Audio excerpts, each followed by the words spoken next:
히브리서 2장 14절에서 16절까지입니다. 같이 한 목소리로 함께 읽겠습니다. 히브리서 2장 14절에서 16절까지입니다.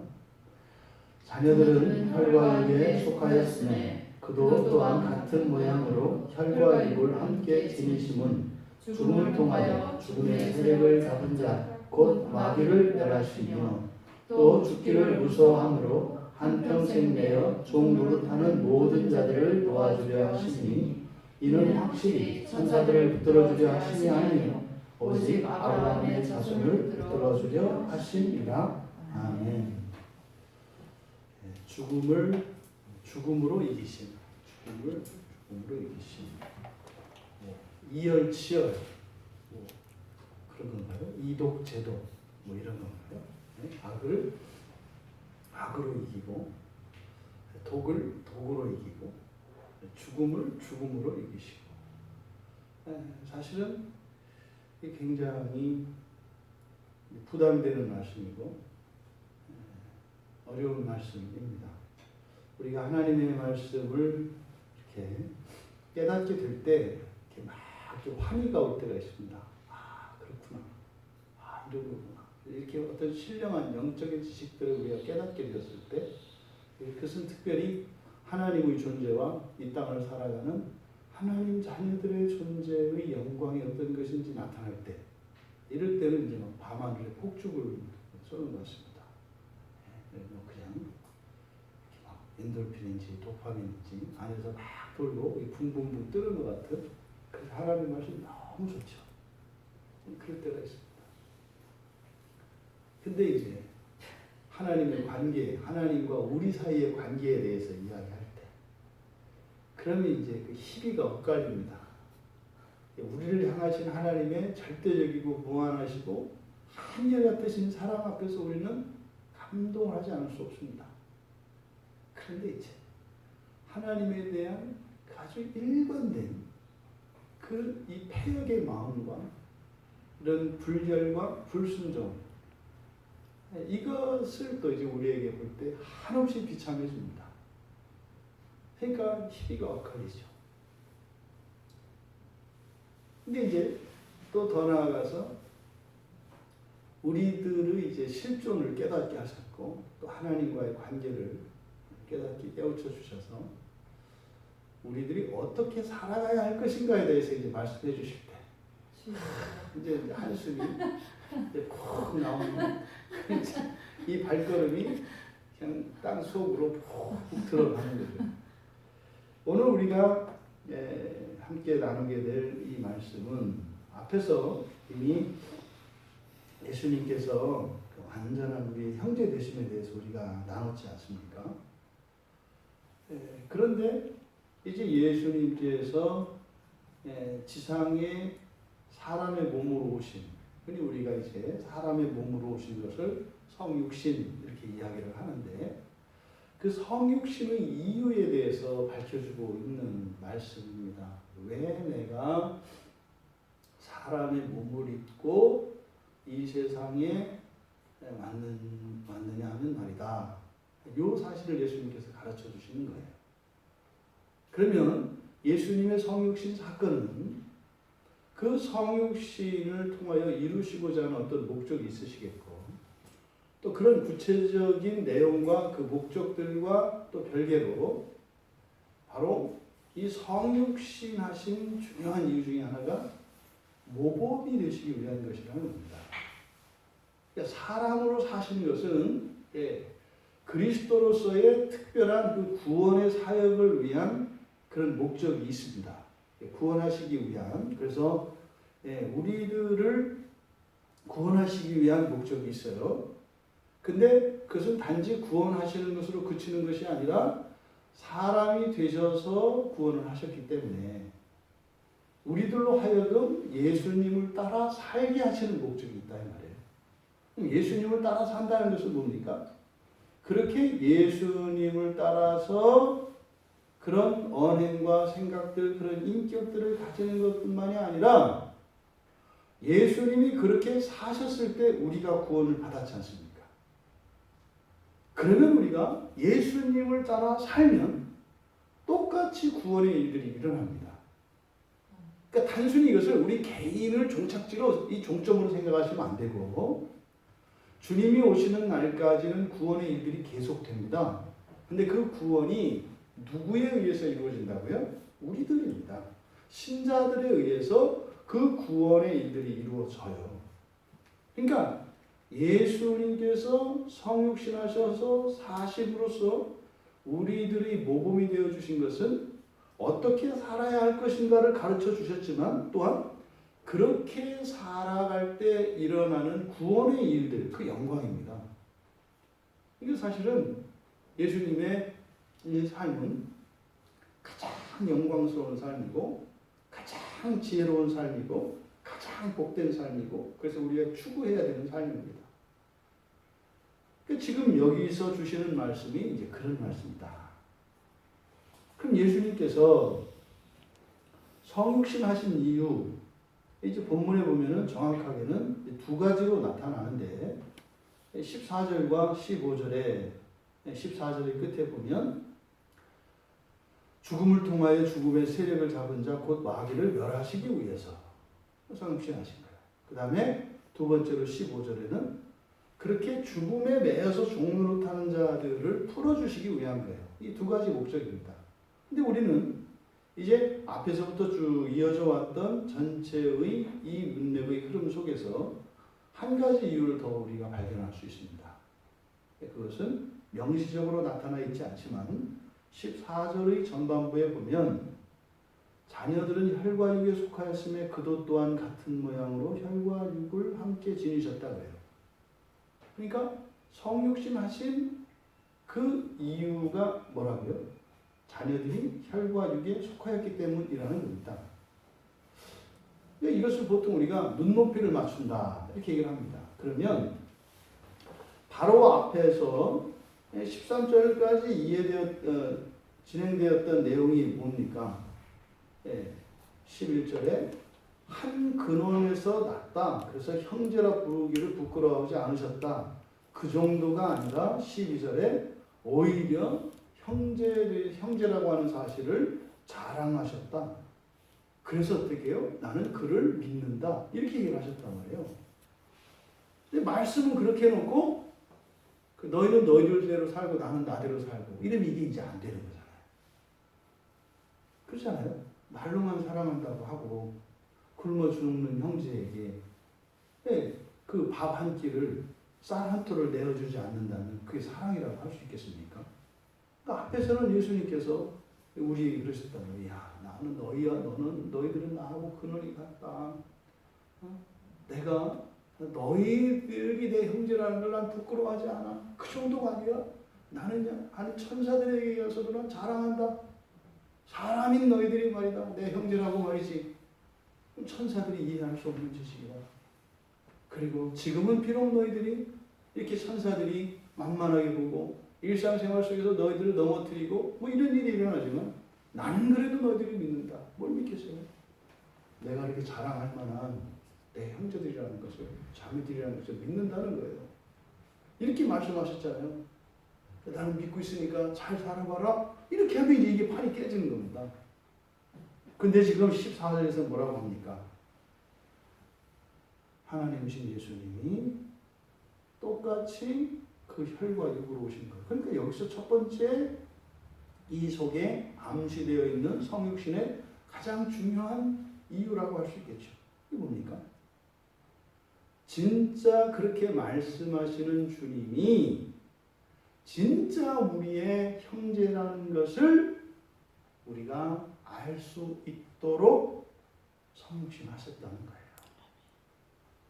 우리의 이런 비참과 이런 고난 속에 함께 하실 때 비로소 우리는 정말로 형제라는 것을 알게 되죠. 그러면 주님이 우리의 형제이시라는 것, 그것을 알게 하시기 위해서 성육신 하셨다는 건데, 그러면 우리가 어떻게 주님이 우리의 형제라는 것을 아느냐? 그러니까 똑같은 몸으로 성육신 하셨기 때문에 우리 형제라는 걸 알 수 있는 거예요. 똑같은 몸으로. 여러분 그러지 않아요? 똑같은 위험과 시험에 이렇게 노출되어 있을 때가 진정한 형제를 느낀다니까요. 자기 혼자 어마어마한 재산과 어마어마한 삶을 누리면서 맨날 전화하고 이렇게 이렇게 메신저로 이렇게 하면서 나는 너희들의 형제다. 나는 너희들을 사랑한다. 근데 말이죠. 병원비가 없고 지금 이렇게 일상생활도 불가능할 정도로 전기도 끊어지고 수도도 끊어지고 이런 형편은 뻔히 그런 형편인 줄 알면서도 일체의 도움을 청하지 않고 또 나의 고난과 고통, 불편을 알지 못하는 어떤 형제가 있다면 그걸 형제라고 생각을 하겠냐고요. 같은 부모의 자식이어서 관계는 형식적으로는 형제일지 몰라도 전혀 형제가 아니죠. 그러니까 이웃사촌이 더 낫다고 이런 얘기가 나오는 거 아닙니까? 그러니까 사촌보다도 못한, 이웃보다도 못한 그런 형제는 진정한 의미의 형제가 아닌 거죠. 근데 지금 예수님께서 앞에서 말씀하신 예수님 자신이 우리의 형제라고 하는 그 말씀을 그대로 이렇게 똑같은 몸으로 오셔서 진정한 형제, 그런 형식적이고 그런 관념적인 그런 형제가 아니라 진정한 형제라는 것을 입증하시기 위해서 성육신 하셨다는 겁니다. 근데 여기서 우리가 조심해야 합니다. 우리말 성경에 자녀들은 혈과 육에 속하였음에 그도 또한 같은 모양으로 혈과 육을 함께 지니시니. 이거 보니까 자녀들은 혈과 육에 속했다 이렇게 말을 하고 예수님께서는 지니셨다 이렇게 얘기를 하잖아요. 이것은 이제 다른 의미가 있기 때문에 이렇게 얘기한 겁니다. 여기서 혈과 육에 속했다. 이게 이제 완료형입니다. 완료형. 그래서 자녀들은 운명적으로 죄 있는 몸을 입었다는 의미예요. 이 세상을 살아가는 사람들은 이미 어머니 뱃속에서 태어날 때부터, 어머니 뱃속에서 생겨날 때부터, 생기기 이전부터 아담의 자손들은 죄 있는 몸을 운명적으로 가지게 되어 있습니다. 이것은 본인의 선택사항이 아니에요. 그러니까 모든 사람은 이렇게 이미 죄 있는 몸을 입었습니다. 이것을 혈과 육에 속하였다 이렇게 얘기한 거예요. 근데 예수님은 함께 지으셨다라고 하는 것은 이례적 사건입니다. 이례적 사건입니다. 이것은 그리고 운명적인 사건이 아니라 예수님께서 주권적으로 선택하신 사건이고 그것은 또한 이례적인 사건입니다. 한 번 일어난 사건이라고요. 한 번. 그러니까 예수님은 그렇게 되어 주신 거죠. 그래서 비록 똑같은 상태가 되었어요. 성육신 하셨지만 근본이 다르다 이 말이에요. 근본이 다르다. 그런 겁니다. 능력이 많은 사람이 이제 가난한 형제들과 함께 되기 위하여 자신의 모든 재산을 팔아서 줍니다. 그래도 그 사람은 돈을 벌 능력이 있나요? 없나요? 있어요. 그냥 원래부터 모든 것이 가난한 사람과 그러한 어떤 가난할 수 없는, 그러니까 가난으로부터 벗어날 수 있는 어떤 능력과 실력 이런 것을 갖춘 사람이 모든 것을 내려놓고 그 자리에 간 것과 원래부터 그랬던 사람하고는 다르다 이 말이에요. 지금은 똑같이 없는 것 같지만 달라요. 근데 사실은요, 인간 사회 안에서 우리가 모든 재산을 다 버리고 말이죠. 다 내어주고 이렇게 간다고 해서 그 사람들과 완전히 똑같아질 수는 없는 거예요. 근데 사실 그러려면 어떻게 됩니까? 자신이 가지고 있는 이런 능력, 이런 것들을 감춰야죠. 이런 걸 사용하지 않을 때라야 사실은 진정으로 똑같이 되는 거죠. 그게 어렵습니다. 예수님은 같은 모양으로 함께 지내셨다 그래요. 그러니까 우리들이 자꾸 예수님의 지상 생애에 대해서 우리와는 다를 거라는 생각을 하지 말라고 자꾸 말씀을 드리는 거예요. 있습니다. 그렇게 살지 않으셔도 되는 그런 권세와 권능이 주님께는 있습니다. 그런데 예수님은 절대로 그 권능을 자신의 비참한 삶을 개선하기 위하여 사용하지 않으십니다. 그냥 어떻게 해요? 없으면 굶으신다. 물이 없으면 그냥 갈증에 그냥 허덕이신다. 사마리아 여인한테 가서 뭐 물 한 바가지 주소 이러잖아요. 그러니까 그럴 필요도 없으신 분이, 아니 뭐 바위에서 물을 낼 수 있는 분이 뭘 못하시겠어요.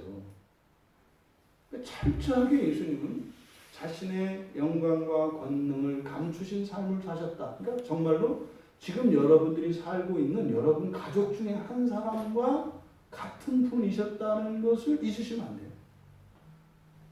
하지만 예수님은 그렇게 이례적으로 죄 있는 몸을 입으셨습니다. 또 여기서 우리가 기억해야 합니다. 이렇게 형제이심을 알기 위해서 성육신 하셨으니까 그럼 어차피 사람이 되신 거 아니에요? 그러면 사람이 되셨다고 해서 모두의 형제가 되는 것은 아니에요. 이걸 보통 보편구원론이라고 합니다. 만인구원 또는 보편구원론 이렇게 얘기해요. 사람이면 모두 하나님이 창조하셨으니까 또 하나님이 구원하신다면 모든 사람을 구원하실 거다. 뭐 이런 생각. 이것을 보편구원론이라고 해요. 그러니까 어떻게 해요? 마음대로 살 수 있는 거예요. 왜? 어차피 뭐 자기가 낳아놓은 자식 어떻게 할 거예요? 책임져야지. 이게 이제 그 자식들이, 막 가는 자식들이 가지고 있는 생각이에요. 아주 믿음이, 부모의 사랑에 대한 믿음이 얼마나 큰지 몰라요. 내가 막 가도 어차피 나는 뭐 우리 엄마의, 우리 아버지의 자식이니까, 아이고 우리 엄마 아버지가 사랑이 얼마나 많은데 여기서 막 가는 거예요. 이게 말도 안 되는 거죠. 그런데 성경은 그렇게 얘기하지 않습니다. 예수님은 모두의 형제가 아닙니다. 요한일서 3장 10절에 보면은 이 땅에 사는 사람들을 두 종류로 이야기해요. 하나는 하나님의 자녀들, 또 하나는 마귀의 자녀들. 이렇게 나눕니다. 하나님의 자녀가 있고 마귀의 자녀가 있어요. 그것은 여러분들이 봐서 이렇게 분별할 수 있는 건 아니에요. 뭐 인상이 좀 나쁘다고 그래서 저 사람은 마귀의 자녀인가 보다. 뭐 이렇게 가서는 이거 큰일 나는 거죠. 분명히 하나님의 자녀들과 마귀의 자녀들이 있어요. 이것을 보통 하나님의 예정 안에 있는 선택과 유기라고 합니다. 그러니까 우리는 분별할 수 없어요. 절대로 우리가 그걸 나누면 안 됩니다. 그래서 예를 들어서 뭐 이런 거죠. 무당이 있어요. 마귀의 자녀다. 이렇게 하면 안 되는 거예요. 몰라요. 몰라요. 그 무당인 그 사람이 오늘 밤에 회심하고 돌이켜서 신실한 하나님의 자녀가 있고 세상의 엉덩이에 뿜날 망나니와 같은 자가 내가 될 수 있다는 사실을 잊으면 안 돼요. 누가 누구에게 마귀의 자녀 이런 얘기는 할 수 없어요. 하지만 존재론적으로 있다는 거예요. 그래서 모두의 형제는 아니시다. 누구의 형제세요? 하나님의 자녀들의 형제입니다. 그럼 누가 하나님의 자녀인지 누가 마귀의 자녀인지 기준이 있어야 되지 않겠습니까? 하나님의 자녀가 있고 마귀의 자녀가 있는데 알 수 없대. 그럼 우리가 어떻게 살아요? 우리가. 그럼 사실은 이제 그리스도인들 죽어나는 거예요. 왜요? 세상에 마귀의 자녀도 있고 하나님의 자녀도 있는데 섞여 있는데 도대체 알 수 없대. 그럼 우리는 어떻게 살아야 돼요? 그냥 모두를 하나님의 자녀들처럼 여기면서 살아야 돼요. 그럼 이제 죽어나는 거예요. 이럴 줄 알았으면 예수 믿는 게 아니지. 이렇게 하는 거예요, 이렇게. 세상에 악마 같은 사람이 있는데, 이 사람도 내 형제래.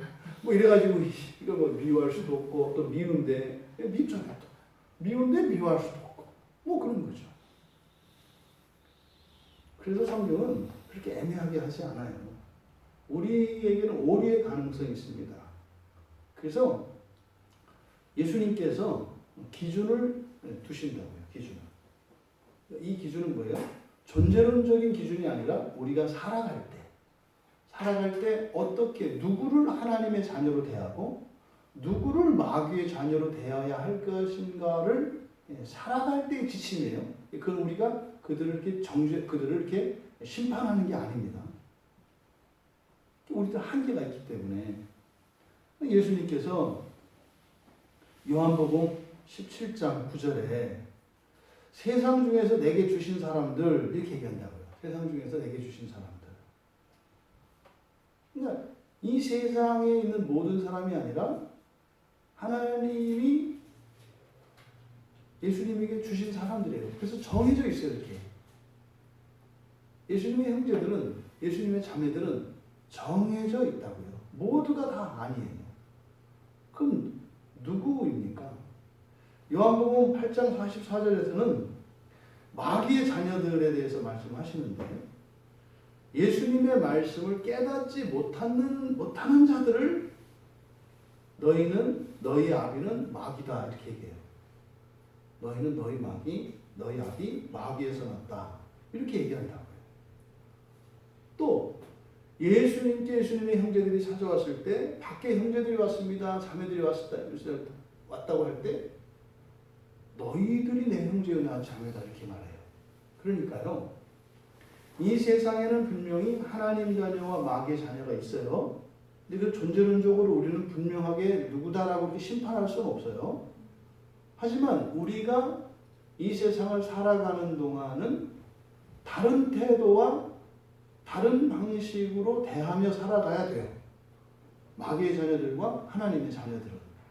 그럼 그 기준이 되는 것은 뭐예요? 하나님의 말씀을 듣는 자들입니다.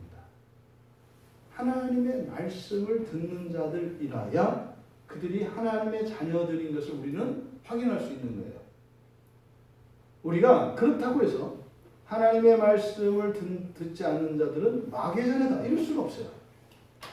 왜? 그 때는 우리가 알 수 없기 때문에. 하지만 하나님의 말씀을 듣는 자들은 확실히 하나님의 자녀들이고 그들은 확실히 예수님과 한 형제 자매된 사람이라고 하는 것을 우리는 알 수 있습니다. 그러면요, 일례로 우리 실생활에서 누군가가 오랫동안 교회를 다니는 사람이 있다 그래요. 계속해서 교회를 다니고 있대요. 예배에 빠지지 않고 참석하고 있대요. 그러면 그 사람을 우리는 어떻게 봐야 합니까? 하나님의 자녀로 봐야 하는 거예요. 그 사람의 행실이 어떻고 그 사람의 인격이 어떠하냐에 따라서 인격적으로 그들의 행위를 가지고 판단하는 것이 아니라 하나님 자녀, 다시 말해서 우리의 영적인 형제 자매되는, 예수 안에서 형제 자매되는 그 기준은 뭐예요? 하나님의 말씀을 듣는 사람들이에요. 그 사람들은 우리는 형제로 알고 자매로 알고 대해야 하는 것입니다. 그럼 우리들이 이 교회 안에서 이 사람들 사이에 이런 관계가 어떻게 맺어지고 있는가를 여러분 각자 자신들의 일상생활에서 돌이켜봐야 합니다. 형제 자매가 있고 남이 있어요. 예를 들어서 이렇게 여럿이 모여있는데 형제 자매가 있고 남이 있다고요. 그 남에게 남이 있는 자리에서 형제 자매 편을 들어야 되겠습니까? 남의 편을 들어야 되겠습니까? 형제 자매 편을 들어야 되는 거예요. 이건 자연스러운 거예요. 근데 만약에 그런 자리에서 남 앞에서 형제 자매를 모욕한다면 그것은 아버지를 모욕하는 게 됩니다. 여러분들이 일상생활을 할 때 이런 관계 속에서 그런 분별력을 가지고 사셔야 돼요. 정말로 여러분들에게 큰 사랑이 있어서 세상의 모든 사람들을 그 하나님의 자녀들로 마음으로 받아들이고 그렇게 대할 수 있다면 너무나 좋습니다. 하지만 우리에겐 그런 능력이 없어요. 그보다는 먼저 확실히 하나님 자녀된 영적인 우리의 형제 자매들에 대하여 형제의 도리를 하는, 자매의 도리를 하는 그 일에 먼저 마음을 써야 합니다. 그러지 않고 형제자매가 형제인지 자매인지 알 수 없는 불확실한 사람들에게 우리가 사랑과 친절을 베푸는 것을 먼저 한다면 그것은 잘못된 것이다. 그 선행과 친절이 잘못됐다는 게 아닙니다. 순서가 바뀌었으면 잘못됐다 이 말이에요. 여러분들에게서 그런 실수를 하면 안 돼요. 그래서 믿지 않는 사람들과 함께 있을 때 교회를 욕하거나 교인들을 욕하거나 또 어느 목회자를 욕하거나 이것은 굉장히 악하고 미련한 짓입니다. 우리 형제끼리 할 수 있어요. 형제 자매끼리 뭐 뒷담화할 수 있는 거지. 하지만 절대로 불신자들이 있는 자리에서는 절대로 형제 자매들을 비난하거나 그들의 결정을 흠잡는 것은 자기 얼굴에 침 뱉는 것이라는 것을 기억해야 합니다. 그러면 이 주님이 똑같은 몸으로 성육신 하심으로써 예수님이 우리의 형제이심을 알게 했는데, 또 똑같은 몸이라고 해서 뭐 세상에서도 하나님 자녀가 있고 또 마귀의 자녀가 있다고 했으니까 똑같은 몸을 가졌다 해서 형제자매인 건 아니잖아요. 그래서 예수님이 우리의 형제이심을 알게 하시기 위해서 죽으시는 거죠. 죽으시는 거죠. 근데 그 죽으시는 이유가 뭡니까? 바로 성육신 하심으로써 아버지 하나님의 사랑을 보이시기 위해서 성육신 하셨다는 거거든요. 이제 뒤에서 이제 죽음에 대한 이야기 나오지 않습니까? 그러니까 성육신 하신 것은 형제라는 것을 알게 하시려고 하는 것인데, 사실은 뭐예요? 똑같은 몸을 입으셔서 죽음까지도 함께 하심으로써 예수님이 우리의 형제라고 하는 것을 알게 하시려 했다는 거예요. 근데 그 예수님의 죽음, 이것은 바로 뭐다? 아버지 하나님의 사랑을 보이시기 위해서 성육신 하셨다는 거예요. 그래서 로마서 5장 8절에 우리가 아직 죄인 되었을 때에 그리스도께서 우리를 위하여 죽으심으로 하나님께서 우리에 대한 자기의 사랑을 확증하셨다. 이게 바로 이제 예수님의 성육신은 곧 죽음을 위한 것이었기 때문에 그 성육신 자체는 바로 하나님 아버지께서 우리의 아버지 되신다고 하는 그것을 가장 큰 사랑으로 증명하신 것인데, 바로 예수 그리스도가 그 일을 감당하는, 그러니까요, 형제들을 위하여 아버지가 그 형제들을 사랑하신다고 하는 그 사랑을 전달하기 위하여 당신 자신을 내어주심으로 하나님의 사랑을 확증했을 뿐만 아니라 또한 우리의 형으로서, 우리의 오빠로서 형제의 사랑을 또한 동시에 나타내 주셨다라는 겁니다. 예수님을 통해서 하나님이 예수님의 아버지이고 우리의 아버지라고 하는 것을 보여주시려고 한 거죠. 그게 뭐예요? 똑같은 사랑입니다. 하나님이 예수님을 사랑하는 것처럼 하나님이 우리도 똑같이 사랑하신다는 거예요. 그러니까요, 둘 다 자녀들이고 그 자녀들끼리는 서로 형제 자매이기 때문에 그렇게 하셨다는 거죠. 여러분, 우리는 운명적으로 죄 있는 몸을 가지고 태어납니다. 그런데 죄 없으신 예수님이 스스로 선택하셔서 죄 있는 몸으로 오셨어요. 그 목적은 우리에게 예수님이 형제시라는 것을 알게 하는 거예요. 그러면 우리의 형제시다라고 하면 예수님의 아버지가 우리 아버지인 거잖아요. 사실은 이렇게 형제됨을 알리시는 궁극적인 목적은 아버지께로 돌아올 수 있도록 하기 위한 겁니다. 여러분 아시죠? 죄를 지은 사람은 그 죄를 지은 것 때문에 자신을 정죄합니다. 그리고 그 죄책감에 사로잡히면 부모에게 돌아올 수가 없어요.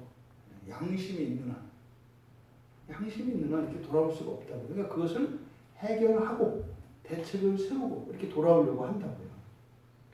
자신이 이미 죄는 졌고 그렇게 한 것이 너무나 후회스럽고 그 일을 한 것이 그것으로 인해서 자신에 대해서 원망을 하고 자책하고 그럴 뿐이죠.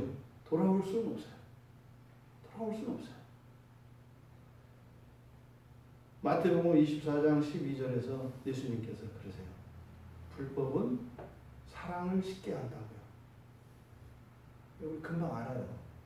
죄를 짓고 나면 안 쳐다보는 거. 사랑을 싣게 한다고, 죄를 지으면. 이 아담과 하와가 죄를 짓고 나니까 어떻게 해요? 숨잖아요. 점점 멀어진다고요. 그러니까 미워서 멀어지는 게 아니에요. 죄를 지으면 불법을 행하면 숨게 되어 있고 멀어지게 되어 있어요. 그러면 점점 힘들어지거든요. 그러면 사랑할 힘이 사라집니다. 그러면 사랑은 없어지지가 않아요. 우리 안에 있는 거거든요. 그럼 사랑이 미움으로 바뀌는 거예요. 사랑하는 사람인데 사랑할 수 없을 때 견딜 수 없잖아요. 그러니까 미움으로 바뀐다고요. 그래서 애증의 관계다. 미워하든지 사랑하든지 둘 중에 하나예요. 그러니까 미움이 커진다는 것은 사랑이 줄어든다는 의미고, 사랑이 커진다는 것은 미움이 줄어든다는 의미예요. 어떤 대상에 대해서 미움이 크다. 그 말은 반대로 뭡니까? 사랑이 식었다는 거예요. 근데 사랑은 왜 식는다고요? 불법으로 인해서 식는다. 불법으로 인해서. 그러면 이 죄로 인해서 사랑이 식어지니까 미움이 커질 것이고, 그러면 점점 거리가 멀어지지 않겠습니까? 아담 이후로 얼마나 멀어졌겠어요. 하나님과 우리 사이가. 우주 끝에서 우주 끝까지보다 더 멀어요. 돌아갈 수가 없다고요. 거리도 우리의 능력으로 돌아갈 능력이 없고, 우리의 마음도 완전히 돌같이 딱딱해져서 하나님의 사랑을 느낄 수도 없고 하나님에 대한 사랑을 우리가 느낄 수도 없어요. 돌아갈 수가 없어요. 그 돌과 같은 우리의 마음을 주님께서 하나님의 사랑을 부어주셔서 살과 같이 부드러운 마음으로 바꿔주시는 거예요. 그래서 그 사랑을 회복하는 거죠. 그래서 요한일서 4장 18절에서 온전한 사랑이 두려움을 내쫓는다. 그래요. 두려움은 뭡니까? 죄로 인한 거거든요. 그러니까 온전한 사랑만이 돌아올 수 있도록 해요. 범죄한 자식이 돌아올 수 있게 되는 것은 온전한 사랑입니다. 그러면 이 세상을 살아가는, 이 세상에 있는 하나님의 자녀들은 이미 태생적으로 우리는 이 죄 가운데 태어났기 때문에 하나님께 돌아갈 수 없는 사람들이에요. 그런 우리들에게 예수님이 성육신하셔서 하나님의 사랑을, 형제의 사랑을 알게 해주셔서 우리로 하여금 조금 하나님께 돌아갈 마음을 갖게 하는 겁니다. 그뿐이에요. 십자가에서 죽으신 사건은 어마어마한 사건입니다. 창조의 사건입니다. 근데 그때 한 것은 뭐예요? 단지 방향만 돌려놓은 것 뿐이에요. 죄의 힘이 얼마나 강력한가 우리가 이것을 과소평가하면 안 돼요. 돌아올 수 있도록 돌려놓으신 것 뿐이에요. 근데 우리가 로마서에도 살펴봤잖아요. 그렇게 씩씩하게 하나님으로부터 멀어지면서 걸어갈 수 있는 튼튼한 두 다리가 있다면 걸을 힘이 있어요, 없어요? 있는 거예요. 사실은. 있는 거예요. 그러니까 우리가 하나님께 가는 것은 당연하잖아요. 근데 안 가죠. 왜요? 죄가. 이런 사단 마귀가 우리를 속이고 우리를 협박해서 갈등하게 만들고 주저하게 만들고 주저앉게 만들고 뒷걸음질 치게 만들고 비껴나가게 만들고 그렇게 하는 거죠. 우리는 갈 수 있어. 우리 갈 수 있어. 성육신의 첫 번째 이유는 이렇게 주님이 우리 형제이심을 알게 하시기 위한 것이었습니다. 두 번째로 성육신의 두 번째 이유는 죽으심을 통해서 죽음과 죽음의 세력을 이기시기 위한 것이라는 거예요. 이게 이제 14절 하반절에서 이야기한 거죠. 죽음을 통하여 죽음의 세력을 잡은 자를 멸하고 곧 마귀를 멸하기 위한 것이다. 그럼 여기서 죽으심의 방식으로 죽음의 힘을 무력화시켰다는 거예요. 여기서 죽음의 세력이라고 되어 있는데 이때 세력은 힘입니다. 힘. 그러니까 여기서 죽음의 세력이라고 할 때 무슨 뭐 죽음의 군대 뭐 이런 의미가 아니라 죽음의 세력이라는 것은 죽일 수 있는 힘을 말하는 거예요. 여러분, 이 세상에 죽일 수 있는 힘을 가진 게 많죠. 대표적인 게 뭡니까? 무기. 무기는 사람을 죽일 수 있는 힘이 있잖아요. 예? 폭탄, 뭐 이런 거, 총, 칼, 활, 이런 전쟁에서 사용되어지는 이런 살상 도구들은 죽일 수 있는 어떤 도구들이잖아요. 그것을 가지고 있는 사람들은 사람을 죽일 수 있는 힘이 있죠. 그게 사람들의 합의에 의해서 만들어진 게 뭐예요? 법이잖아요. 법도 사람을 죽일 수 있는 힘이죠. 그럼 어떻게 해요? 재판장이 사형! 그럼 어떻게 해요? 죽이잖아요. 그럼 사람들이 가만히 있잖아요. 자기 가족이 사형 선고를 받고 죽어나가도 가만히 있잖아요. 어떻게 못하잖아요. 그 법도 힘이란 말이에요. 또 여론도 힘이죠. 여론도 죽일 힘을 가지고 있죠. 그러니까 뭐 얼마 전에 그 어린 연예인 하나가 사람들의 그런 이런 비방 이런 것 때문에 못 견뎌서 목숨을 끊는 이런 일이 있었지 않습니까? 이게 뭐예요? 그런 것도 죽일 수 있는 힘이 있는 거예요. 그러니까 여기서 죽음의 세력이라고 하는 것은 바로 죽일 수 있는 힘을 말하는 겁니다. 여기서 여러분들이 조심하셔야 됩니다. 여기서 죽일 수 있는 힘이라고 하는 것은 주권이 아니에요. 주권이 아니라 다만 뭐예요? 이 죽음을 일으킬 수 있는 폭력적인 힘을 말하는 거예요. 이게 굉장히 여러분 중요한 내용이고 인생에서 우리가 실수 많이 하는 겁니다. 이런 거죠. 여러분들이 돈도 사람을 죽일 수 있는 힘이죠. 살릴 수도 있지만 죽일 수도 있잖아요. 음식도 죽일 수 있는 힘을 가지고 있죠. 그러니까 보십시오. 어떤 재산이나 에너지 이런 자원을 가지고 있어요. 근데 사실 뭘 가지는 거예요? 죽일 수 있는 힘을 가지는 거예요. 사람들이 그게 굴복하잖아요. 근데 절대 그것은 죽일 수 있는 힘일 뿐이지 주권은 아니라고, 주인은 아니다 이 말이에요. 여러분들이 회사에 출근을 하고 어떤 조직에 속하고 이랬을 때 예를 들어서 직장을 잃어버리고 뭐 경제력이 완전히 상실돼요. 그럼 먹을 수 없어요. 그럼 돈 받을 수도 없어요. 그럼 굶으면 어떻게 죽는 거 아니에요, 마지막에는. 그러니까 그 죽일 수 있는 그 힘, 그것을 우리가 주권으로 착각한다고요. 그러니까 어떻게 해요? 권력자나 부자들의 그 비율을 맞추면서 거기에서 비리부터 사는 사람도 있잖아요. 이게 어느 조직사회나 가면 이런 사람들이 있어요. 알랑알랑알랑 하는 사람들. 이런 사람들은 착각하는 거죠. 그 힘을 주권으로 착각하는 거예요. 그 사람들에게 주권을 내어주는 거죠. 힘을 가진 자는 주권자가 아닙니다.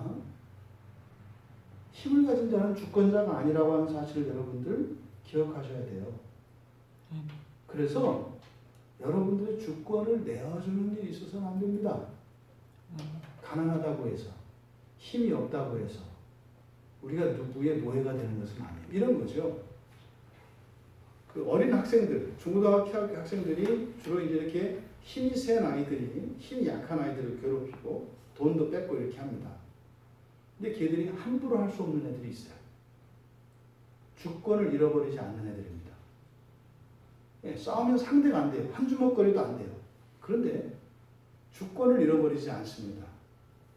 맞을지언정 자기의 자존심을 내려놓지 않고 자기의 주권을 끝까지 붙들고 있으면 함부로 못합니다.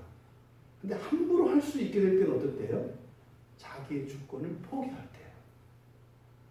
그러면 노예처럼 할 수 있어요. 비참한 삶을 살아가는 거죠. 그러니까 지금 예수님께서 이 죽음의 힘을 무력화시키기 위해서 오셨다는 거예요. 죽음의 힘을. 그러니까 사실은 그 죽음에 눌려서 이제 뒤에 있는 내용이 이제 그런 사람들을 종노릇하는 사람들을 풀어주는 목적이지 않습니까? 근데 이것은 단순히 이렇게 그 세력 몇몇을 없애는 것이 아니라 그 죽음의 힘 자체를 소멸시키셨다는 거예요. 그러니까 이 세상에 있는 총을 다 없앤다고 칩시다. 무기를 다 없앤다고 칩시다. 그러니까 지금 그러거든요. 이렇게 막 평화를 많이 주장하는 사람들이 뭐 원자폭탄 없애자, 핵 폐기하자, 막 이렇게 얘기한단 말이에요. 핵 폐기하면 전쟁이 없어지고 사람이 안 죽을까요? 핵폭탄 만들어지기 전에요. 총과 이런 수류탄 이런 게 만들어지기 전에도요. 야만적으로 사람을 살상하는 일은 수없이만 일어났었습니다. 이게 현대에만 일어난 일이 아니에요. 무게 문제가 아니에요. 제가 뭐 핵을 찬성한다는 게 아니라 핵을 마치 핵 폐기를 주장하면 마치 평화주의자처럼 이렇게 이야기를 하는데 거짓말이에요.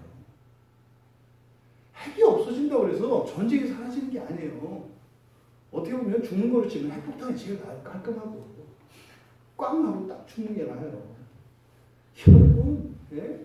칼에 찔려서 그 죽기가 보통 쉬운 게 아니야. 안 죽어요, 사람이. 예? 그냥 폭탄이 터져서 그냥 하고 죽는 게 낫겠어요? 아니면 계속 그냥 찔리고 베이고 이렇게 죽는 게 낫겠어요? 속지 마세요. 그냥 언뜻 들으면 맞는 것 같잖아요. 다 나쁜 사람들이 이렇게 계산해서 하는 거예요. 다 속중이 있는 얘기예요. 그냥 하는 얘기가 아니라고요. 제가 핵을 찬성하는 사람 아니에요. 저도 핵 반대하는 사람이에요. 근데 마치 그런 걸 하면 평화주의자고 그거 안 하면 아무것도 모르니까 그렇게 단순 무식한 방식으로 판단하지 마라. 이 죽음의 힘 자체를 멸하셨다는 거예요. 예수님은. 어떤 죽음의 수단이나 죽일 수 있는 힘을 가진 몇몇 사람들을 제거했다는 게 아니라 지금 예수님께서 죽음의 세력, 죽일 수 있는 힘, 그 자체를 멸하셨다는 거예요. 그럼 여기서 질문을 해야 되는 거예요.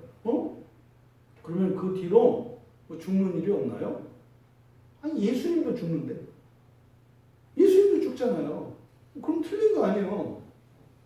죽음을, 근데 뭐라고 하셨어요? 죽음을 통하여 그랬어요. 그러니까 이게 이놈의 성경이 이게 알수한 거야. 또 죽음을 없앴다고 해서 이게 좋다고 했더니 그것도 수단이 죽음이야. 그러니까 이거요. 죽으심을 당함으로써, 죽으심으로써 죽음의 힘을 없앴다. 이렇게 얘기를 하는 거거든요. 근데 사실 끝에 가보야 이제 뒤에 가야 하는 거잖아요. 예수님을 죽였어요. 근데 예수님이 죽었어요? 살았어요? 살았잖아요. 죽으셨는데 사셨어요. 이것이 의미하는 바는 뭐예요? 바로 죽음의 힘이 사라졌다는 것을 의미하는 거예요. 누구에게? 형제들에게, 자매들에게. 이걸 여러분들이 깨달으셔야 돼요. 예수를 믿는 사람들에게는 죽이는 힘이 없어졌어요.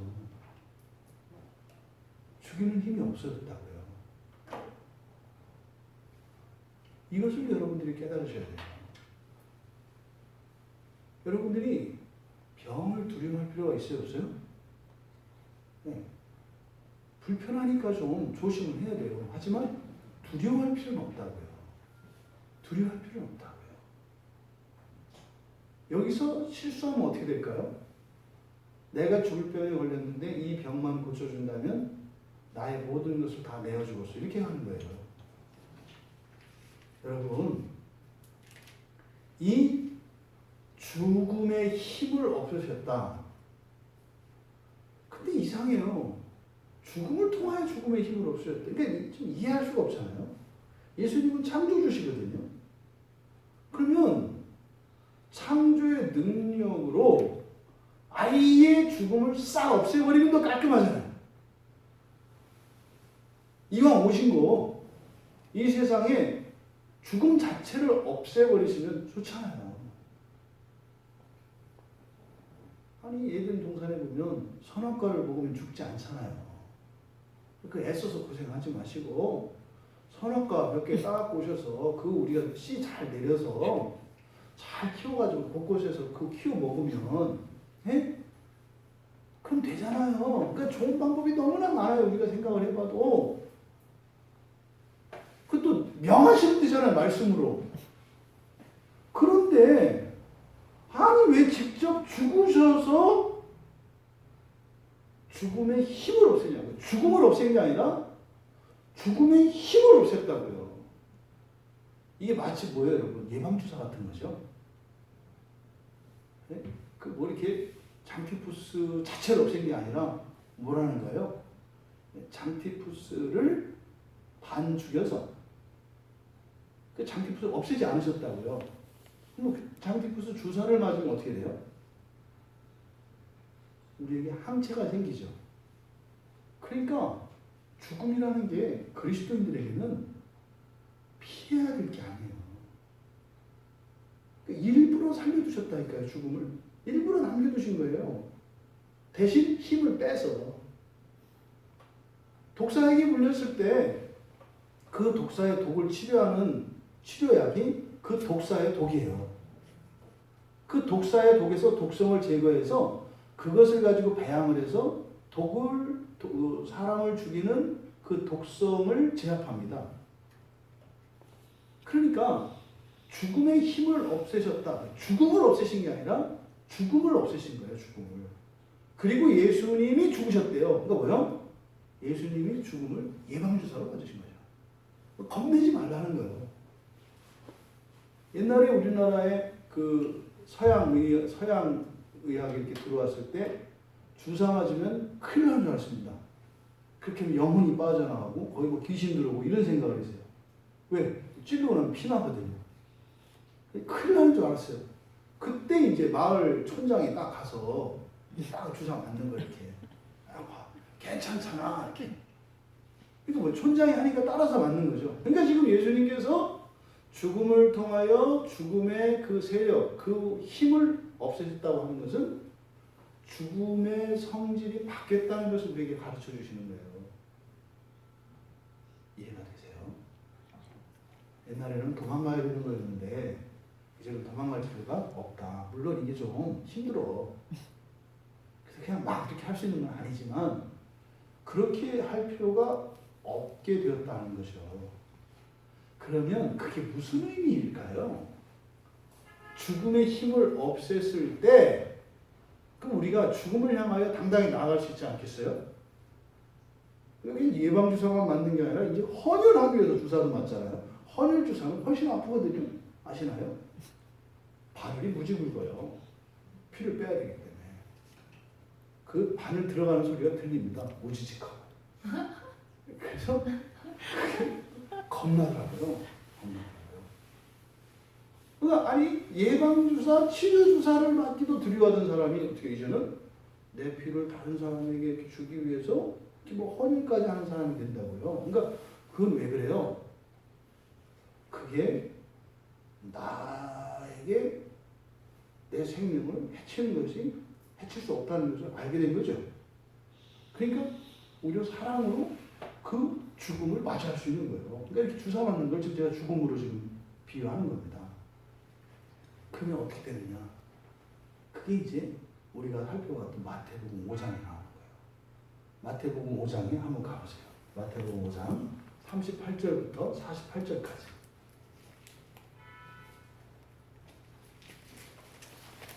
예수님께서 성육신하신 목적이 바로 죽음의 힘을 멸하신 거예요. 죽음의 힘을. 그러니까 죽음이 없어진 건 아니에요. 신자들 또 죽어요. 근데 그게 나쁜 거 아니다 이 말이에요. 죽음의 힘을 없애면, 죽음의 힘이 없다는 것을 알면 어떻게 우리의 삶의 변화가 오는지를 가르쳐 주셨어요. 39절부터 이렇게. 뒤에 악한 자를, 여기서부터 한번 같이 읽겠습니다. 악한 자를 대적하지 말라. 누구든지 내 오른편 뺨을 치거든 왼편도 돌려대며 또 너를 고발하여 속옷을 가지고자 하는 자에게 겉옷까지도 가지게 하며 또 누구든지 너로 억지로 오리를 가게 하거든 그 사람과 심리를 동행하고 내게 구하는 자에게 주며 내게 꾸고자 하는 자에게 거절하지 말라. 또 내 이웃을 사랑하고 내 원수를 미워하라 하였다는 것을 너희가 들었으나 나는 너희에게 이르노니 너희 원수를 사랑하며 너희를 박해하는 자를 위하여 기도하라. 이같이 한즉 하늘에 계신 너희 아버지의 아들이 되리니 이는 하나님이 그 해를 악인과 선인에게 비추시며 비를 의로운 자와 불의한 자에게 내려주심이라. 여기까지만. 여러분, 예수님의 이 말씀이 이제 이해되세요? 이렇게 살아라가 아니에요. 어떤 존재인지를 가르쳐 주시는 거예요. 이게 뭐예요? 너희들은 이렇게 살아도 되는 사람이라는 거예요. 근데 우리는 그냥 내가 어떤 사람이 된지, 그리고 이 세상에 예수님으로 인해서 어떤 변화가, 어떤 상황이 어떻게 바뀌었는지 모르고 그냥 똑같은 세상에서 똑같은 사람으로 똑같은 상황 속에 있다고 전제하고 예수님의 말씀을 받으면 어떻게 되는 거예요? 아이고야. 가족도 못 사랑하는데 무슨 원수를 사랑해. 그러니까 이거 뭐예요? 이거는 그냥 나와 상관이 없는 책이 되는 거예요. 자꾸 죄책감만 들잖아요. 말씀드렸잖아요. 오른뺨을 치는데 왼뺨을 대? 오른뺨을 때리면 그 몇십 배 더 때리고 갔다 얻어 때리고 이런다니까. 이게 우리 마음이라니까요. 근데 어떻게 이렇게 하라는 거예요? 근데 지금 이 말씀을 보니까 예수님이 이 세상에 오셨을 때 죽음의 힘을 없앴구나. 죽음의 힘이라는 건 뭡니까, 여러분? 망하는 거예요. 병드는 거예요. 부서지는 거예요. 이별하는 거예요. 이게 죽음의 힘이에요. 이 세상에서 사람들이 싫어하는 모든 것은 죽음의 파편들이거든요. 그 끝이 죽음이라고요. 여러분, 어마어마한 재산을 가지고 있던 사람이 죽으면 어떻게 되는 거예요? 다 잃어버리는 거잖아요. 근데 살아있으면서 재산을 잃어버리면 망했다 이렇게 얘기하는 거고. 또 죽으면 어떻게 돼요? 생명이 사라진 거 아니에요. 근데 살아있으면서 생명이 사라진 걸 뭐라고 해요? 병들었다 이렇게 얘기를 하는 거고. 또 죽으면 어떻게 돼요? 모든 관계가 끊기잖아요. 근데 살아있으면서 관계가 끊기면 어떻게 돼요? 배신당했다, 이별했다, 뭐 이렇게 하는 거라고요. 그러니까 죽음의 힘이라는 것은 사람들이 살아가면서 회피하는 겁니다. 싫어하는 겁니다. 그런데 그것들에서 도끼를 다 빼셨다는 거예요, 예수님이. 그러니까 그 독을 빼기 위해서 성육신 하셨다는 거예요. 가난이 더 이상 나쁜 가난이 아니에요. 그리스도인들에게는. 질병이 더 이상 나쁜 질병이 아니에요. 그리스도인들에게는. 망하는 것이 더 이상 망하는 것이 아니에요. 그리스도인들에게는. 이 얘기를 하는 거라고. 예수님께서 지금 하셨던 말씀이 너희들 이렇게 해도 되는 사람들이야. 무슨 말이에요? 오른뺨을 맞았는데 왼뺨을 돌려대. 그러면 실제로 우리 삶 속에서 그런 일이 일어났다고 생각을 해보세요. 어떻게 돼요? 체면 안쪽에다 북해졌죠. 그죠? 거기다가 속에서 부글부글 끓어오고 그러죠. 평생 어떤 사람은 그 한을 품고 원한을 품고 살아갈 수도 있어요. 일반적으로. 그죠? 그 다음 어떻게 됐어요? 이제 두려움이 생기지 않겠어요? 그럼 언제 또 맞을지 모르니까. 그 다음에 난 또 저항도 못하니까.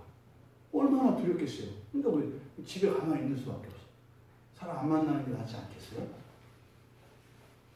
그런데 이제 너희들은 그렇게 해도 그런 일이 안 일어난다는 거야. 여러분, 만약에 오른뺨을 맞는 상황에서 우리가 현명하게 대처하는 인간적인 생각은 뭡니까? 더 큰 폭력으로 나를 깔보지 못하게 하는 거예요. 그리고 뭐요? 나를 때린 게 일생일대의 실수였다는 것을 깨닫도록, 그리고 내가 입었던 놀람과 이 아픔과 이 망가진 나의 명예를 회복시키기 위해서 어떻게 해요? 무릎 꿇고 싹싹 빌게 하고 100일 동안 쫓아다니면서 내가 미쳤지 내가 미쳤지 하고 뭐 이 정도는 해야 이게 명예 회복이 되는 거예요. 인간적인 방식으로는. 근데 왼뺨을 댔는데 그렇게 된다는 거예요. 어떻게 이런 일이 일어나요? 죽음의 힘을 멸하셨기 때문에 이런 일이 일어나는 겁니다. 아니 어떻게 고발해서 속옷을 가지고자 하는 자에게 겉옷까지 줘요? 고발을 했으면 잘못하면 내가 감옥도 가게 되고 또 그것 때문에 재산도 잃어버리게 된대요. 거기다가 그것뿐만 아니라 더 내어주래요. 그럼 망해요. 아니 못 산다니까요. 그렇게 하면 이 세상에서. 자기가 자기를 지켜야죠. 근데 너희들은 그렇게 해도 괜찮다는 거예요. 전달이 되십니까? 죽음의 힘이 여러분에게 더 이상 힘을 미치지 못합니다. 누군가가 여러분들을 망하게 만들고 누군가가 여러분들의 명예를 더럽히려고 하고 누군가가 여러분들의 인생을 틀어지게 만들려고 하려고 해도 해줘. 그 무슨 말이에요? 그거 내가 지켜줄게. 이런 말씀 아니겠어요? 이 말씀이 여러분들에게 믿어지기를 바랍니다. 쉽지 않아요. 쉽지 않아요. 맞으면 아프고요. 속아서 누명을 쓰고 재산을 뺏기면 열불이 나는 거예요. 밤잠을 잘 수가 없는 거예요. 그리고 이 사리에도 맞지 않게 뻔뻔하게 끊임없이 구하는 자에게 마냥 그것을 채워준다는 것, 희한하게 안 될 수가 없는 거예요. 힘든 거예요. 그런데 그렇게 해도 된다는 거예요. 누구는 예수를 믿는 사람들은, 너희들은 그렇게 만들려고 예수님이 오셨다는 거예요. 그 끝에 가면 45절에 뭐라고 해요? 이같이 한즉, 그러잖아요. 이같이 한즉 하늘에 계신 너희 아버지의 아들이 되리니. 이야, 이게 참 굉장한 이 논리의 비약이거든요. 악마에게는 그냥 당하고 살아가는 거예요. 뭐 할 때? 죽이려고 할 때, 망하게 하려고 할 때, 슬프게 만들려고 할 때, 명예를 짓밟으려고 할 때 당하라는 거예요. 거기에 약속이 있다고 그랬죠? 그렇게 해도 그런 결과는 일어나지 않게 내가 하겠다. 이 약속이 있어요. 그걸 위해서 예수님이 성육신 하셨다는 거예요. 그런데 그런 일이 일어났을 때 그런 과정들을 거치면서 어떤 변화가 일어난다는 거예요. 이같이 한즉 뭐가 된다? 너희 아버지의 아들이 되리니.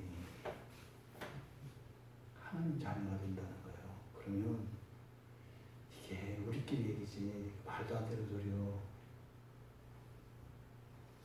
우리가 그렇게 싫어하고 그렇게 두려워하고 그렇게 피하려 하는 모든 것들이 뭐가 됐어요? 하나님 자녀가 되는 수단이 됐다는 거예요. 세상에 있는 모든 악과 독이 우리에게 영양제 중에 영양제가 되었다고 얘기를 하는 거예요. 그러니까 하나님의 아들이 된다는 거, 하나님의 자녀가 된다는 거, 이게 뭔지 모르면 할 수가 없죠. 근데 우리의 생각은 거기로 안 가요. 여기서 이기면서 살고 싶고, 여기서 안 당하고 살고 싶고, 자꾸만 이 세상에 뭘 쌓으려고 한다 이 말이에요. 예수님은 그렇게 하면 너희들이 그 과정이 너무 힘들지만 거기서 내가 도끼를 다 뺐기 때문에 한번 망하고 병들어서 죽고 너희들의 명예가 더럽혀지고 이러는 게 아니라 이게 너희들을 하나님 자녀 되게 한다. 진짜 내 형제 자매 되게 한다. 라고 말씀하신 거죠. 그러니까 예수님이 죽음으로 죽음을 이기신 방식은 놀라운 신비의 지식을 가르쳐 주신 거예요. 우리 그 단군 신화에서 나오는 뭐예요? 옥녀에게 가르쳐 주신 그걸 가르쳐 준 거예요. 마늘과 쑥을 먹으면 사람이 된다는 거. 뛰쳐나간 호랑이가 아니라 그 복음을 듣고 하나님 자녀 되시는 여러분들 다 되시기 바랍니다. 도끼를 다 뺐대요.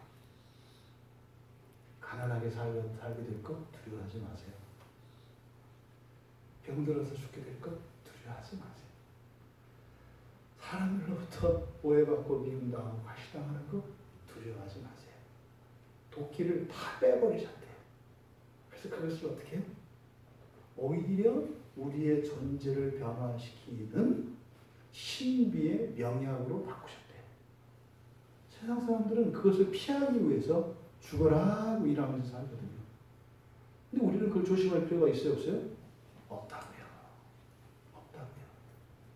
그러니까 예수님의 성육신의 이 두 번째 목적, 죽음의 힘을 멸했다고 하는, 죽음 자체를 없애지 않고 죽음의 힘을 멸했다고 하는 것은 바로 오히려 이 부정적인 이 죽음을 우리에게 유익한 것으로 만들기 위해서 예수님께서 성육신하셨다는 거예요. 세 번째로는 그리고 이 죽음의 힘, 그것이 이제 우리말 성경에는 이제 마귀를 이제 동일시하고 있습니다. 그래서 그 세력을 잡은 자 이렇게 되어 있는데 그것을 나누어서 우리가 생각할 필요가 있습니다. 마귀라고 하는 것은 실체잖아요. 마귀는 실체야. 사탄, 그죠? 실체예요. 그 마귀를 멸했다. 여기서 멸하다라고 하는 이 말, 카타르게오라고 하는 이 말은 무효화시키다 이런 뜻이에요. 우리가 앞에서 한번 살펴봤는데 그 힘을, 그 영향력을 제거하셨다는 거예요. 창조 이후에 끊임없이 마귀는 사람들을 속입니다. 사람들을 속입니다. 그래서 하나님의 자녀들로 하여금 사람에 머물게 합니다. 하나님의 예정은 사람으로 만드시되 사람을 하나님 자녀 만드시는 거라고 했잖아요. 근데 마귀는 하나님 자녀가 되지 못하도록 해요. 그때 사용하는 힘이 이 죽음의 힘이에요. 죽음의 힘. 그러니까 여러분 선악과를 알게 했을 때 선악과를 따먹으니까 어떻게 돼요? 쫓겨나잖아요. 그럼 쫓겨나면 뭘 못 먹게 돼요? 생명나무 열매를 못 먹게 돼요. 그러니까 마귀가 아담과 하와를 속인 것은 목적이 뭐예요? 죽음이에요. 죽도록 하려고 하는 거라고, 죽도록. 그럼 죽도록 하려면 어떻게 해요? 생명나무에서 떨어뜨려 놔야 돼요. 생명나무 열매를 먹지 못하게 해야 돼요. 그러니까 마귀가 사용하는 힘은 죽음이라는 거예요, 죽음.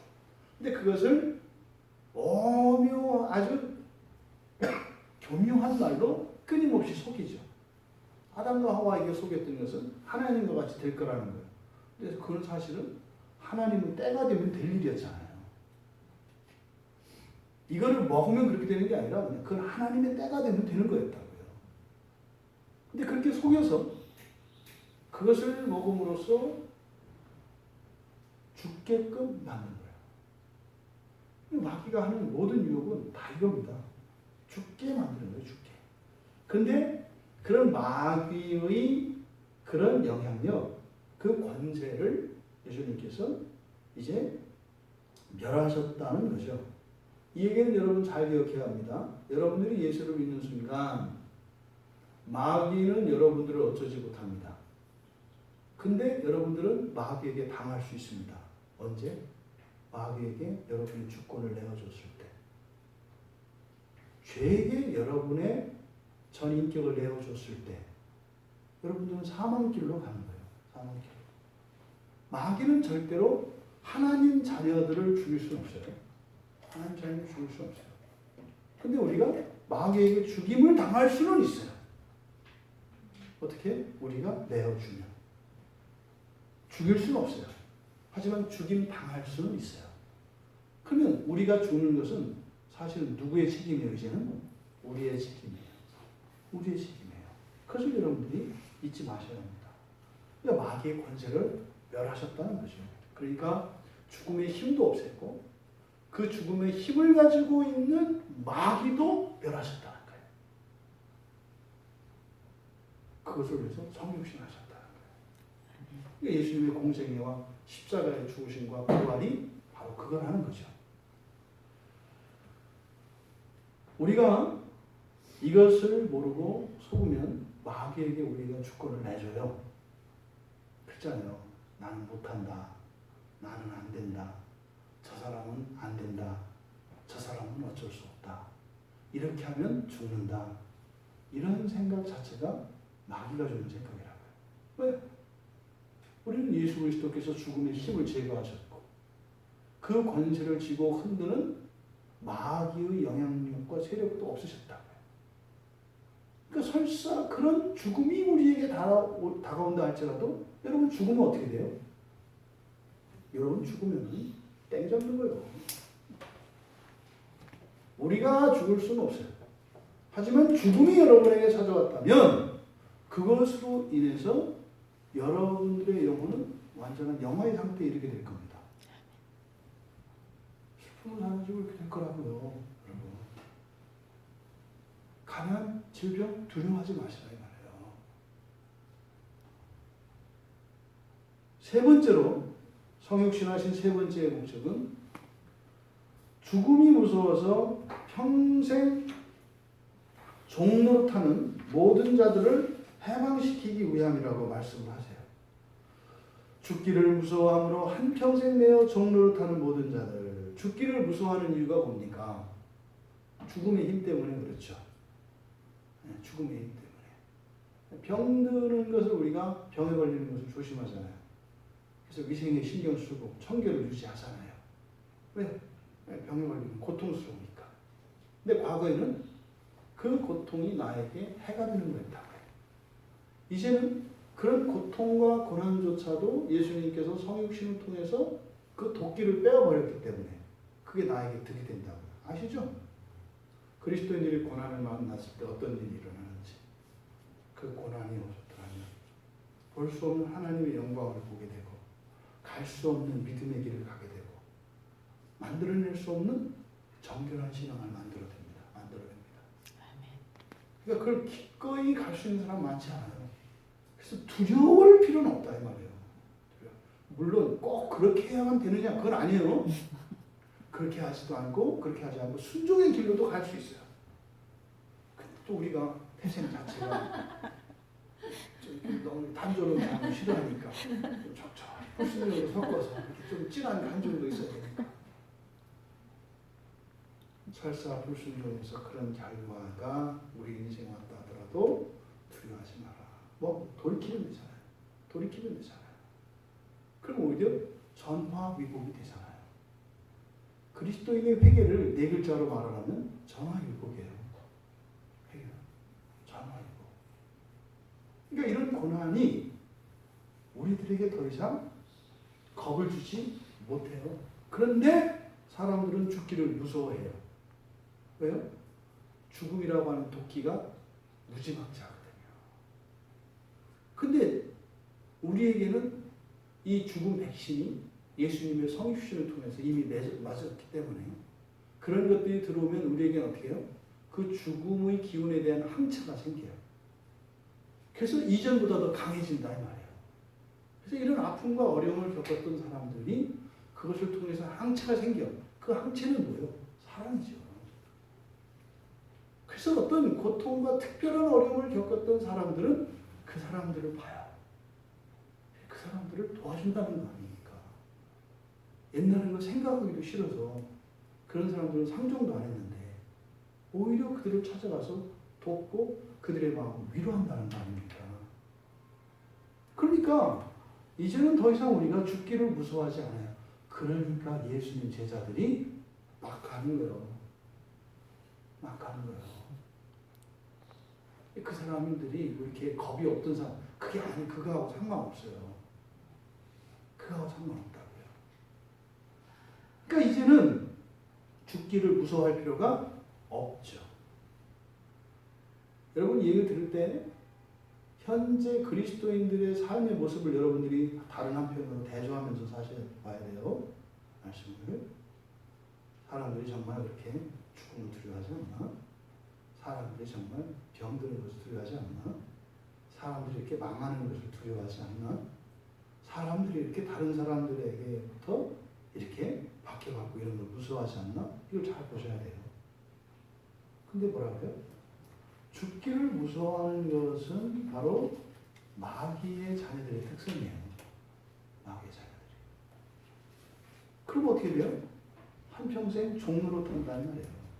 그럼 여기서 죽기가 무서워서 한평생 매어 종로로 탄 모든 자들, 이 모든 자들은 마귀의 자녀나 하나님의 자녀나 동일해요. 이때 이 모든 자들은 모두 다 포함되어 있어요. 이걸 두려워하는 자들. 근데 성육신 하심으로써 이제 놓아주신다 이 말이에요. 놓아주신다고. 근데 이 두려움에서 이 종으로부터 벗어나지만 마귀의 자식들은 할 수 없어요. 그래 봐야 아버지가 마귀인데 어떡해. 아버지한테 가야지. 그럼 어떻게 되지? 죽어나겠죠. 우리 아버지가 잘못됐다는 거 아는데 떠날 수가 없어. 그런 거예요. 예수를 믿고 여러분들이 확정적으로 하나님의 자녀가 되고 하나님의 자녀로 살기를 결단하지 않았을 때 참 괴롭습니다. 마음의 갈등과 인생의 고난과 역경과 시련이 참 많아요. 마찬가지예요. 그때 예수님께서 이렇게 종로로 돼서 이제는 해방시켜 주시기 위해서 성육신 하셨다는 거예요. 그러면 어떤 방식으로 우리를 이 종로로 해서 벗어날 수 있겠습니까? 죽기를 무서워할 필요 없어요. 근데 우리에게 죽음에 대한 두려움이 있어요, 없어요? 있다고요. 병드는 거 두려움이 있다고요. 망하는 거 두려움이 있다고요. 사람들한테 무시당하고 박해당하고 두려움이 있다고요. 있다고요. 근데 예수님이 그것을 거기에서 해방시켜주기 위해서 우리가 오셨대요. 그럼 어떻게 예수님이 그렇게 하셨는가? 영생을 주셨죠. 영생을 주셨죠. 요한복음 17장 2절에서 아버지께서 아들에게 주신 모든 사람, 이게 누굽니까? 형제 자매들, 하나님 자녀들이죠. 영생을 주게 하시려고, 영생을 주게 하시려고 만민을 다스리는 권세를 주셨다 그래요. 그러니까 영원한 생명이잖아요. 영생을 주심으로 죽음을 무서워할 필요가 없게 만드신 거죠. 앞에서 얘기한 것은 죽음의 도끼를 뺀 얘기고 그 죽음이 나에게 온다 할지라도 나에게 유익이 된다는 얘기였고 이제는 죽어도 안 죽는 영원한 생명을 주셨다는 거죠. 그래서 요한복음 11장 25절과 26절에서 그렇게 말씀하셔요. 나는 부활이요 생명이니 나를 믿는 자는 죽어도 살겠고 무릇 살아서 나를 믿는 자는 영원히 죽지 아니할 것이다. 그리고 물어보세요. 내가 이것을 믿느냐? 이 대답은 여러분들이 하셔야 돼요. 내가 이것을 믿느냐? 그러면요. 예수님께서 성육신하신 이 세 번째 목적 바로 죽기를 무서워함으로 종노릇하던 삶에서 벗어나겠죠. 예수님께서 여러분들에게 영생을 주셨다는 것을 믿는다면 여러분들은 종에서 해방됩니다. 해방됩니다. 그래도 여러분 또 마음속으로 질문하고 싶은 게 있죠. 그래도 죽잖아요. 그래도 죽잖아요. 마태복음 10장 28절에서 더 이상 몸은 죽여도 영혼은 능히 죽이지 못하는 자들을 두려워할 필요 없다. 이렇게 얘기해요. 이때 영혼이라고 번역된 단어는 생명, 부식해입니다. 몸은 죽여도 생명은 능히 죽이지 못하는 자들. 무슨 말이에요? 얘는 영생을 가졌기 때문에 우리의 생명이 죽지 않습니다. 죽지 않습니다. 그러면 우리의 몸이 가지고 있는 생명과 근원적인 생명은 다르다는 걸 알죠. 몸이 죽는 것은 생명이 멸하는 게 아니에요. 사망은 두 가지가 있죠. 첫째 사망과 둘째 사망이 있죠.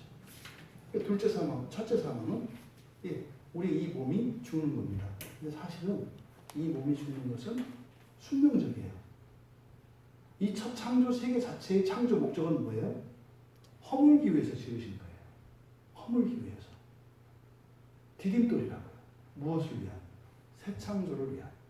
새 창조를 위한 디딤돌로 이 세상을 만드신 거예요. 누구를 위해서? 사람을 위해서.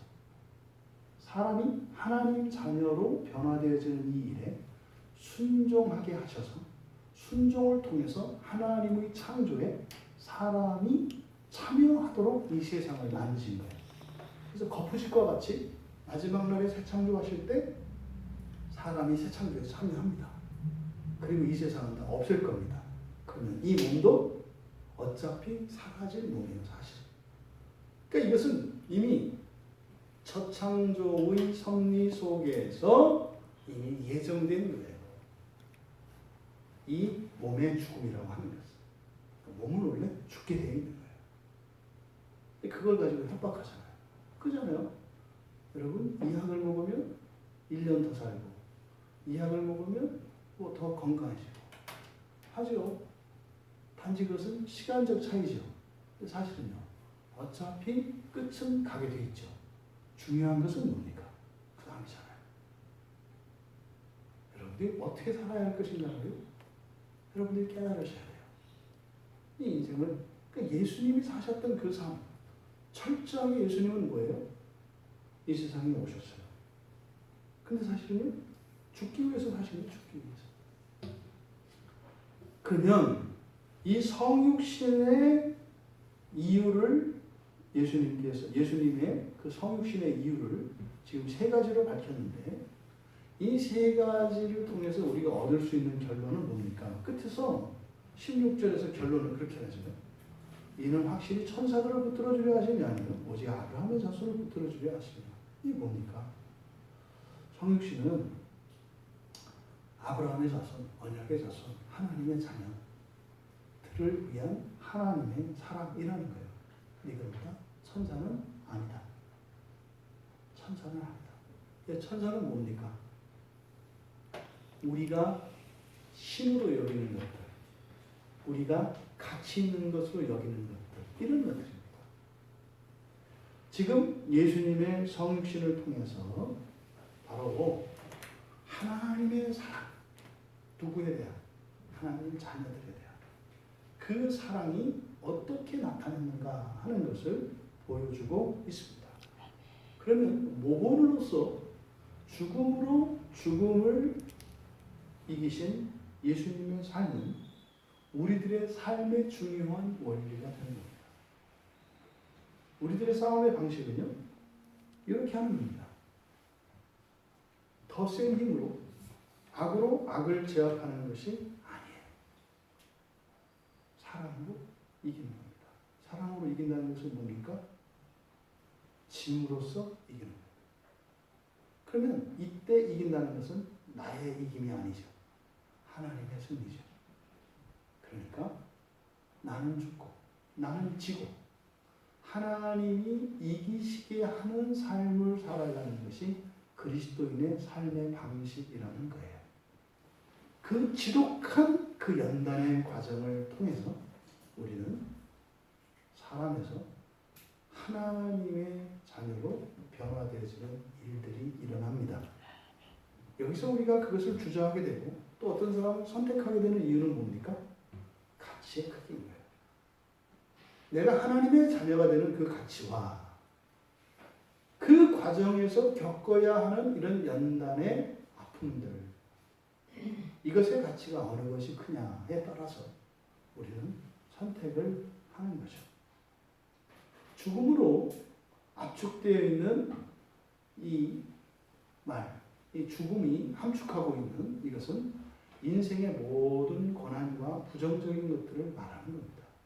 여러분, 죽음은 여러분들이 선택할 수 있습니다. 여러분들이 선택하시는 거예요. 승리를 위해서 그 죽음을 여러분들이 선택하실 수 있어요. 당하는 게 아닙니다, 이제는. 예방주사 여러분이 선택해서 맞는 거다, 이 말이에요. 그런데 사실은 여러분들이 그리스도의 죽음을 이기는 방식으로서의 죽으심, 이것을 여러분들이 선택할 수 있는데, 이것을 여러분들이 선택하지 않으면 죽음을 안 당하느냐? 당해요. 노예가 돼서 그 죽음을 당하게 돼 있어요. 그러니까 선택하는 죽음이냐, 어쩔 수 없이 당하는 죽음이냐를 여러분들은 선택해야 되는 거죠. 죽음은 피할 수가 없어요. 예수님께서 택하신 이 죽음의 방식, 그것은 하나님의 승리를 믿기 때문이었습니다. 하나님의 승리를 믿음으로 그렇게 여러분의 인생의 모든 죽음을 이기시는 복된 여러분들 되시기 바랍니다. 여러분, 상생이 아닌 자기 죽음으로 죽음을 이기는 삶이라고 성경은 가르쳐 줍니다. 너도 좋고 나도 좋고 누이 좋고 내부 좋고가 아니라 나는 죽고 너는 살고, 이런 자기 죽음의 방식으로 죽음을 이기는 삶, 그것은요 바로 하나님 자녀가 되는 영광과 약속이 있다는 것입니다. 그 최고의 가치를 위해 살아가시는 우리 모두가 되시기를 주님의 이름으로 축원합니다. 말씀을 생각하며 기도합니다. 하나님의 자녀가 된다는 것이 무엇인지, 그 하나님 자녀됨의 영광, 그것은 결코 이 세상에서는 알 수 없습니다. 하나님 나라에서 그 가치를 알게 됩니다. 하나님 자녀됨의 가치를, 그 영광을 알게 하옵소서. 그래서 세상 사람들의 삶의 방식이 아니라, 이겨서 이기는 방식이 아니라, 져서 이기는, 살아서 이기는 방식이 아니라, 살아남아서 이기는 방식이 아니라, 기꺼이 죽음을 선택함으로 이기는 그 하나님 나라의 삶의 방식에 따라 살게 하옵소서. 우리 같이 함께 기도하시고, 이 나라의 평화와 구원, 우리가 놓지 말아야 될 기도 제목입니다. 특별히 이제 오는 주일은 10월 성수주일이기도 하고, 또 이제 하나님께서 이 교회를 세우시는 5주년을 기념하는 주일이기도 합니다. 하나님, 정말 이 교회를 주신 것 감사하고, 이 교회와 함께 기꺼이 이 세상에서 죽음으로 죽음을 이기는 그 가장 복되고 거룩한 삶을 살게 하옵소서. 예수 그리스도의 복음을 따라 살아가는 교회가 되게 하옵소서. 죽으나 죽지 않고 사는 교회 되게 하여 주시옵소서.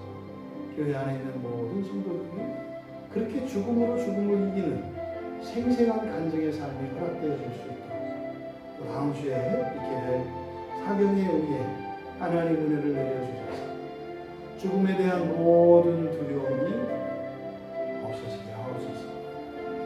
죽음을 피하던 삶에서 오히려 죽음을 기꺼이 맞이하는 성육신의 삶으로 나아가게 주시옵소서. 우리 같이 기도하시고 하나님 개인적으로 기도드리겠습니다.